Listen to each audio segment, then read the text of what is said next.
copy of my birth certificate, which she duly requested from the government. When it arrived, I opened the envelope and found myself listed as Gary Lee Weinrib. What the fuck? Mom, I said, what's going on here? It says my middle name is Lee, not Lorne. She looked away, thought about it for a moment, and said with a sheepish laugh, Oi, Taka, yeah. I think maybe you were Lee. Your cousin. He was Lorne. I forgot. Huh? You forgot? I'm not sure which freaked me out more, my sudden loss of identity or the fact that my own mother couldn't remember my effin' name. I recently discovered that my cousin Gary Rubenstein was in fact the actual recipient of the middle name Lorne. The best explanation I have for the mix-up is that Mom would only have been speaking English for a few years by the time I was born. The anglicized take on Eliezer was for her just an afterthought.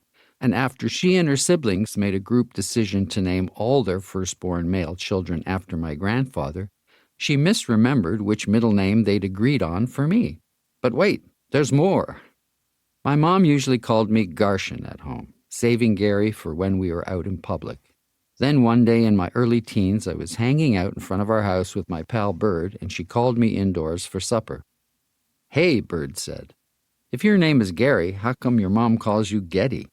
She doesn't, I said. Her accent only makes it sound like that. He laughed and said, well, I'm going to start calling you Geddy too, and that was that. When I turned pro, the Musicians Union application form asked for professional stage or band name, and I thought, how cool. Perhaps I should be ashamed of this, but in my desperation to assimilate into a less ethnic world, I didn't think Weinrib sounded very rock and roll. Lennon, Plant, Clapton, Moon, Hendrix. Now those were effin' rock star names. In an attempt at self-justification, I asked myself if Robert Allen Zimmerman had had similar fears before he became Bob Dylan. So I combined my nickname and rediscovered middle name to create a professional moniker for myself and legitimize my new aspiring identity.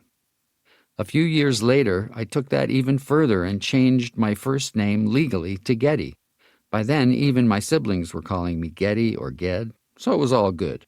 To people who asked, I'd explain, it was like in Leave It to Beaver, where the kid's real name was Theodore, but everyone, even his parents, called him the Beaver. At any rate, as you can see, I had two identities right from birth, Gershon Eliezer and Gary Lorne. And now, Geddy Lee made 3. Chapter 1. You may naturally assume that I grew up in a house rich in music, that my desire to play must have grown out of musical influences all around me. But music was in little evidence in my childhood home. The radio was always on in the car, but I don't recall Dad ever speaking about music, or mentioning any artists he liked, or even humming along as we drove. I just thought music didn't register with him. It wasn't until many years after his death, when I was playing a show in Detroit and reconnected with the family of his only surviving brother, Sam, living in the suburbs of the Motor City, that my Aunt Charlotte let slip some startling information. It's so nice that you have become a musician, she said casually. After all, so was your father. As my brain reeled, she continued, oh yes, back in the old country he played the balalaika, I think. Parties, bar mitzvahs, weddings, and so on. All I could muster was a, really? It seemed so out of character with the man I thought I'd known that I wasn't ready to believe what she was saying. Was he really a player? If so, music must have thrilled him in his early life. And oh man, what questions I would have loved to ask him.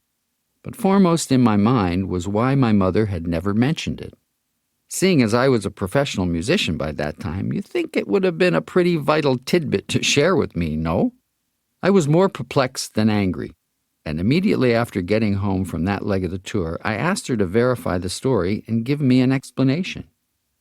Visibly embarrassed, she proceeded to relay this to me. For a while after their liberation, my parents lived in Germany, at the displaced persons camp at Bergen-Belsen, formerly the officers' quarters of the concentration camp where my mom To keep listening to this audiobook for free, click the link in the description. It will take you to a free Audible trial where you can listen to this and many other books for free for 30 days.